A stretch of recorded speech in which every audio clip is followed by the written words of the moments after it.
Prepare to have your health questions answered here on Safe, Effective Natural Solutions with Dr. Todd Binkley, owner of Binkley Healing Center in downtown Ventura.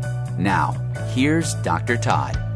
Good afternoon. I'm Dr. Todd Binkley, board-certified doctor of non-force chiropractic and practitioner of functional medicine. Today we're going to talk about hypertension, high blood pressure, and the importance of nitrous oxide in regulating blood pressure. And I'm going to talk about a couple of case studies, people that have gotten great results that weren't being helped by standard medicine and who are great examples of what's possible without becoming dependent on pharmaceuticals for the rest of your life.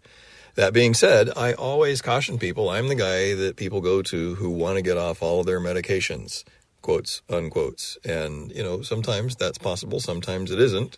But one of the major exceptions to when you don't want to mess with just randomly stopping medication, and to be clear, I never tell anyone to stop taking medication that was prescribed by some other physician. If that is your goal, I'm going to encourage you to talk to that physician and explain what you're doing instead, and let him know that you're doing what you're going to do. But the most important example of when you shouldn't do that, especially shouldn't do that without coming up with some alternatives, is with blood pressure. If you're on blood pressure medication, if you're not doing something else to keep your blood pressure low and regularly measuring your blood pressure to confirm that it is within a healthy, safe range, which is 120/80. High blood pressure has traditionally always been diagnosed as 140/90. The latest research is now confirming that we really need to keep it to 130/80. So the lower number should still be 80 or less. The top number should really be 130 if you want to live long and live well and stay healthy. Even 140 is not low enough if you want to optimize yourself of living a long, natural, healthy life and, dying peacefully in your sleep, as opposed to being suddenly struck down in your prime by a heart attack or a stroke that gave you no warning. So high blood pressure is one of the places where functional medicine practitioners and regular medical doctors, the whole professions, cardiologists, everyone has a fairly common point of view, because you only get one heart. Okay, you could get a heart replacement, but most people don't want to get a heart transplant, and it's pretty difficult to get them currently. So yeah, keep your heart, keep your blood vessels healthy, keep the pump strong, keep the pressure low, and keep the pipes clear. Those are the three things that are the main points of a whole talk that I do on preventing cardiovascular disease. But here's what we're going to start with today.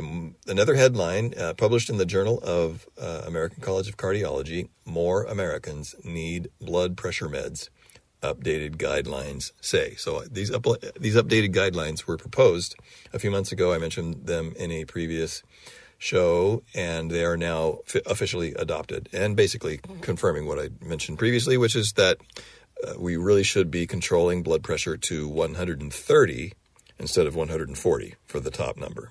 The bottom number is the same, 80 or lower is the goal, but the top number should be 130 or lower. And so this new recommendation is that people should start medication. Well, obviously, I don't necessarily agree with that. There's lots of other ways to control your blood pressure.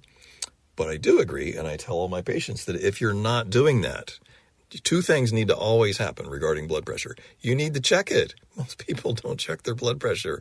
You can get a top-of-the-line Omron. There's a couple of other good brands, but a really good home blood pressure cuff, automatic, battery-powered, easy to use, not one that goes around your wrist or your finger, but one that goes around the upper arm, for about $40. And they even keep all your previous readings so you can chart it. They come with apps that you can use your phone to interact with. Really simple thing to do. Sometimes people a lot of times people just say, oh, I don't want to know.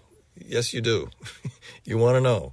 Even if you don't want to know, you should know, because you need to know whether or not you're going to get blindsided. You don't want to be blindsided. That's much worse than not knowing if you're in trouble, especially when there's something simple you can do about it. There are lots of ways you can lower your blood pressure without medication.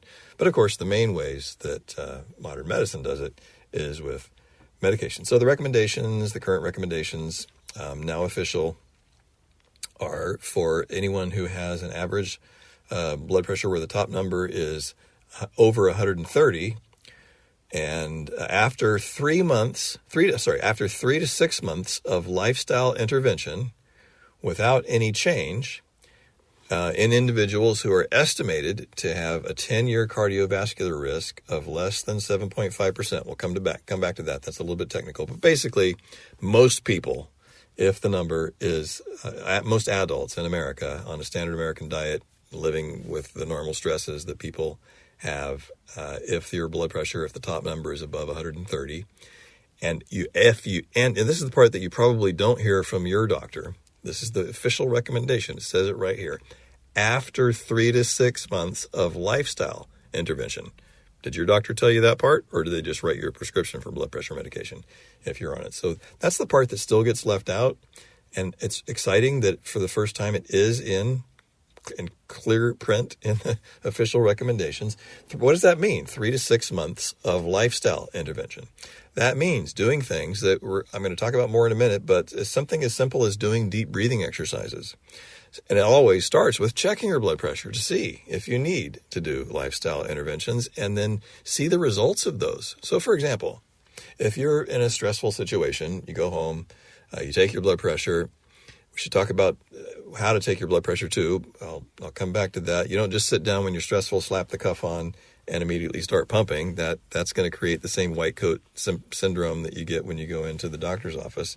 You need to be relaxed when you're taking your blood pressure. Put the cuff on and leave it on for a few minutes and become relaxed before you push the button. And then, for example, you can do something as simple as lying on the floor and doing some specific type of deep breathing exercises for 10 or 15 minutes, and then get up and recheck your pressure. And you'll reliably notice that it goes dramatically lower. 5, 10 points, sometimes 15, 20, even 30 points lower, depending on how high it was and how effectively you did whatever you were attempting to do to reduce it. So it's not deep breathing, basically any way to reduce your stress. And there are lots of ways to do that. But I must stress again, because I know I have a lot of listeners who are taking responsibility for their own health. That's great. That's what I hope listeners to my show do. That's what I love helping people with. That's what I'm good at helping people with. And that's what people who choose to take action are also good at, prolonging their lives and reducing dependency on drugs. But blood pressure is different. Blood pressure is different than cholesterol. A lot of people know that the standard medical line that everyone needs to be on statin drugs is nonsense. There are lots of other effective ways to reduce your risk of heart disease that don't involve taking statin drugs. Well, there are lots of ways that you could lower your blood pressure, but a lot of people don't do it. A lot of people don't even measure their blood pressure. So just know that this is, in this area of taking care of your own health, you cannot assume that you're fine if you feel fine. High blood pressure and its consequences have no symptoms. The most common first symptom of severe underlying heart disease is sudden death from a heart attack. So you want to avoid that. The only way you know that you're going to avoid that is by taking your blood pressure in a relaxed way in the privacy of your own home, charting the numbers, keeping a log of them so that you know how you're doing. Daniel Jones, MD of the University of Mississippi Medical Center in Jackson, said in their press release, quote, by addressing individual risks earlier and offering more tailored strategies across the lifespan, these new 2025 guidelines aim to aid clinicians in helping more people manage their blood pressure and reduce the toll of not just heart disease, but also kidney disease, type 2 diabetes, and dementia. Anything that affects your risk of heart disease dramatically affects your risk of dementia, but also kidney disease and type 2 diabetes. If you have those things, they'll make them much worse. Most people with diabetes die of a heart attack or a stroke. So all of these things are connected. And these new guidelines use a tool called the American Heart Association Prevent, Predicting Risk of Cardiovascular Disease Events. It's a risk calculator. So you can go to their website and look it up, and you fill in a little form, and it'll give you, and it's a percentage. Is it 5%, 10%, or more? The old guideline was a 10% number. The new guideline, they're looking for 7.5% or less is bad enough to start taking medication. Well, anytime you hear that, know that what it really means is you need to do something to reduce those risk factors. I'm going to get to them in just a second, but there's other ways to reduce all of these most of these risk factors, so you can still avoid taking the medication, but you got to check your pressure and make sure that you're doing what you need to do. So here's the list of things that you fill in. If you go to this tool, email me, I can send you the link. Your gender, age, Can't modify those two, but total cholesterol, HDL good cholesterol, blood pressure, BMI, all of those things you can alter dramatically with the things that you eat, the way you manage your stress levels, things that I can help you with, things that some you may be aware of, some things you may not be aware of, but that are available and perhaps easier to do than you may think. BMI is on the list. A healthy BMI is 18.5 to 24. Overweight is 25 to 29, and obese is 30 or more. And most people know that BMI is not by itself not a great measure of your health because it doesn't take into account different types of bodies. If you're thick-boned or thick generally, then it's okay to have a higher BMI and still be healthy. Your kidney tests and diabetes, and whether or not you smoke, and whether or not you're on medication for blood pressure or cholesterol are the other criteria on this American Heart Association preventing your cardiovascular risk disease chart. So in addition to gender, age, total and good cholesterol, blood pressure, BMI, they're also asking you to enter your average glomerular filtration rate, which is a standard kidney test. And so you won't know that unless you've had a blood test that tells you that. But it's just one of the measures of kidney function. And are you diabetic or not? Do you smoke? Are you on blood pressure medication or cholesterol medication? Those are the things that are now used for the latest, greatest predictor risk factor for cardiovascular disease. So most of those things you can do something about yourself and avoid becoming dependent on drugs. But it is a good measure. You know that it is. They've put in the time. They've done the data. This is a good measure of your risk of developing cardiovascular disease, with one proviso. So the assumption is that if you have high cholesterol, it guarantees that you're at risk. That's the one weakness.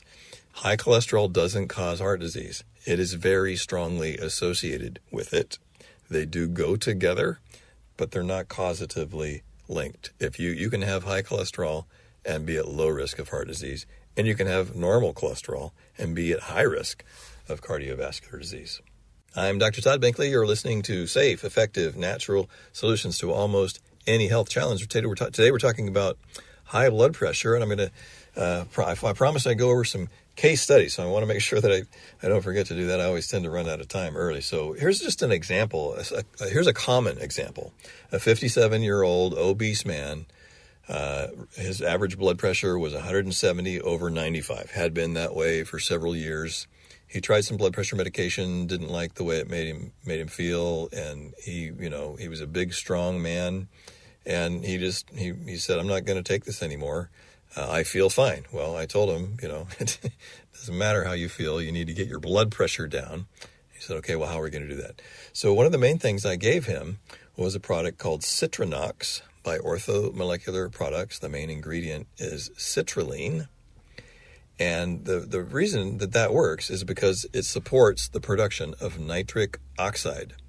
So one of the main ways your body regulates blood pressure is through the production of nitric oxide. And so I gave him a supplement that directly increases the effectiveness of that. And he was also taking some of the basic things that I recommend for everyone. A good multivitamin to supply minerals that are necessary cofactors for enzymatic reactions in every part of your body. He was taking a good high dose, 3 grams of a high quality fish oil, which reduces inflammation in the entire cardiovascular system. He was taking some serapeptase, which is a systemic enzyme for joint health, joint inflammation, but also reduces inflammation in the vasculature, which will indirectly lower blood pressure. And he was taking glutathione support to reduce inflammation throughout the body. He was also taking betaine HCl to maintain stomach acid levels. I mentioned this last week or the week before, I think. There was a study showing that people who take acid-blocking drugs, PPIs, Protonix, Prevacid, Nexium, drugs like this, when they take these drugs, they're deliberately lowering their stomach acid levels. And a normal amount of stomach acid is essential for nitric oxide production in the stomach. So to regulate your blood pressure, you need adequate nitric oxide. The main way you get it is by converting nitrates and nitrites in your stomach into nitric oxide, which requires adequate acid. So lots of people don't have enough of that as they get older. And so anyway, these other nutrients he was taking for other reasons. They're good things for anyone to take. I recommend that everyone take a good 4 capsule a day multivitamin, mainly for the minerals you don't get from your food. I recommend that everyone who wants to be healthy take a good dose of a high-quality fish oil, and that everyone take vitamin D. And a lot of people, I find, benefit from systemic enzymes for arthritis and joint inflammation and vascular inflammation. And a lot of people are deficient in hydrochloric acid in their stomach as they get older. So he was taking these things, but then we added citrulline to directly support nitric oxide production. Citrulline, a lot of people have heard of arginine, and there's a lot of data on arginine to support nitric oxide production, but arginine passes through your system very quickly. It has a very temporary effect on increased nitric oxygen production, and citrulline is further up the chain in that same pathway of producing nitric oxide, and so it has a longer lasting effect. So he took that. This 57-year-old obese man reduced his average blood pressure from 170, the top number, to 135. That's huge. From 135 points, top number, from 170 to 135. This is over several months. And the bottom number, which was 95 before, too high, reduced it down to 85. Still a little bit higher than ideal, but a dramatic improvement. And the dramatic reduction, the much more dramatic reduction in the top number is a cause to celebrate, and he was very excited. So that is a very common example. People, I've had scores of patients, probably hundreds of patients that had some similar circumstance like that, where maybe they're already have a good exercise program. They feel like and can demonstrate to a certain level of my confidence that they're managing their stress well. They don't seem super stressed out by something, and they are, most importantly, actively checking their blood pressure and logging it so they know whether or not what they're doing is working. And sometimes you just need a little something extra. So supporting nitric oxide production and a few basic nutrients can often make the huge difference. Well, here's another case that I always love to talk about. This is an 82-year-old woman whose blood pressure for many years, 15 years or more, had been averaging 157 over 90. So the top number is way too high. The bottom number is right on the border of what's considered high blood pressure. And she refused to take medication. She was thin, fit, had an amazing life. She was a concert violinist and an orchestra conductor. She organized and produced a Christmas play every year with children at her church. She was a force of nature. So it was easy to see why she refused to take these medications, but also the main reason she didn't want to take it is because they made her dizzy. So if you're not checking your pressure regularly, and if you're not interacting with your physician regularly, which she wasn't on this point, the drugs made her dizzy. And so it's not hard to see why she wouldn't want to take them.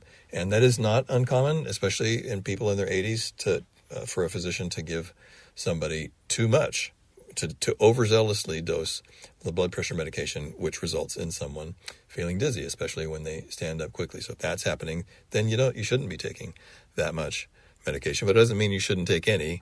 And it definitely still means you should do something to get that pressure under control. So I asked her, I said, have you taken, and she was, a pretty sophisticated customer. She had been trying various things for many, many years before she came to me. She was referred to me by a naturopath who had been helping her with a number of things.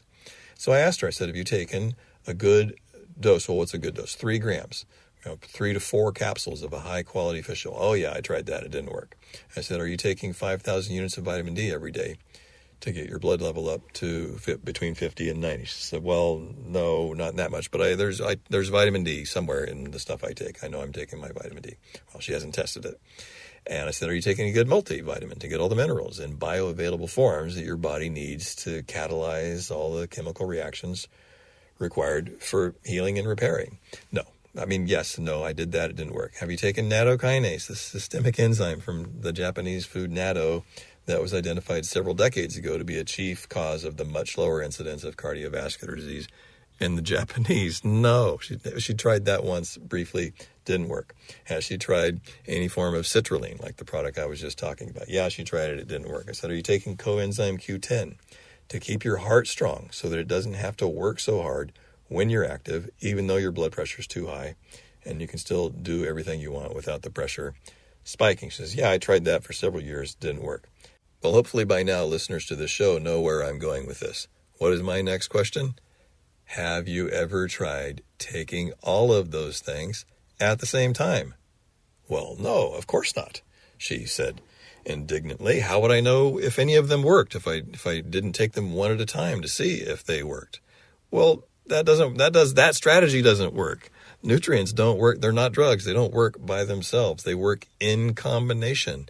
You need to take them in combination. And if you don't want to take a whole bunch of capsules for the rest of your life, I'm with you on that too. But the way you do it, the way that's effective, is to use proper testing to identify what you need now and take everything all at the same time and retest to make sure that's working, and then slowly take things away one at a time to get down to the least number of things you need to take in addition to a good diet and moving your body regularly to maintain your health.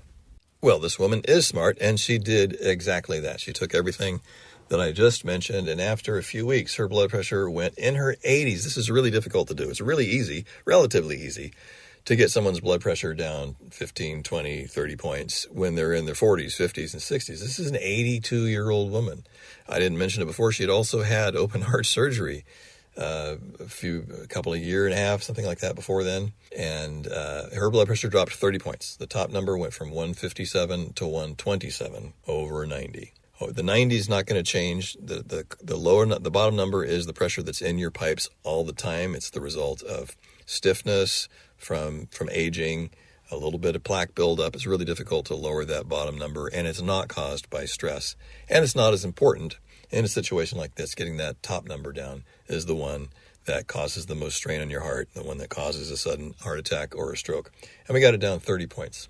And she didn't even need to take all those things forever. She took them for a few months till we got it under control, started doing some other things, and started checking her blood pressure regularly so she knew what was working and what was required to maintain that. And she lived for many, many years after that doing all of the things that she loved. So what can you do to naturally lower your blood pressure? Obviously, you need to check it.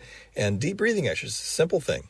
And the most effective way to do it is that anyone can do is to just lie on the floor, not on your bed, not on a couch. You need to be on a firm surface to get the muscles in your rib cage and other muscles that affect the stress that causes your blood pressure to go up. You need to be lying on a firm surface, because when you slowly breathe in, hold for a moment, and slowly breathe out, the pressure of gravity pushing your weight against a firm surface like the floor or a firm table. You could lie on any kind of a table, a massage table or a coffee table or a kitchen table with a mat on it, any kind of firm surface. But it's important to be on a firm surface and slowly breathe, hold for a moment, and breathe out. Breathe in for a count of 6 or 8 or however long. You can breathe in as slowly as possible and count in your mind. And if you get to 8, pause for a count of 1 or 2, and then make sure the exhalation takes longer. So if you breathe in for a count of 8, then restrict the exhalation so that it takes a little bit longer. If you breathe into a count of 8, breathe out to a count of 10. If you only count to 6 when you're breathing in, then breathe out to a count of 8. Some people recommend box breathing, where you breathe in on a count of 4, hold for 4, breathe out for a count of 4. That's okay too. Any kind of deep breathing is going to be beneficial, but I find the basics, the most important details that make it effective, are to breathe in as slowly as you can, count, hold for a count or 2, and make the exhalation take longer. Most people breathe in slowly and exhale quickly, just restricting and extending that exhalation over and over, slowly, calmly, on a firm surface for about 10 or 15 minutes, not for a minute or 2, at least 10 minutes. Most of the time, you really, and you can test your blood pressure before and after. That's how you know how long. How long do you need to do it? Check your pressure before and after and see how long it takes to make a difference. For most people, it's about 15 minutes on a firm surface. We're about out of time again. Thank you so much for tuning in. Next week, we're going to continue talking about that. There's so much more information to give on how to reduce your blood pressure. Please tune in next Friday at 2 p.m. You've been listening to Safe, Effective Natural Solutions with Dr. Todd Binkley. If you have a health question you want discussed on the show, email your health questions to Dr. Binkley at binkleyhealingcenter.com. Take advantage of this opportunity to ask questions for yourself and for your loved ones, because our health matters Join him next Friday at 2 p.m. for safe, effective natural solutions here on 98.3 FM, The Word.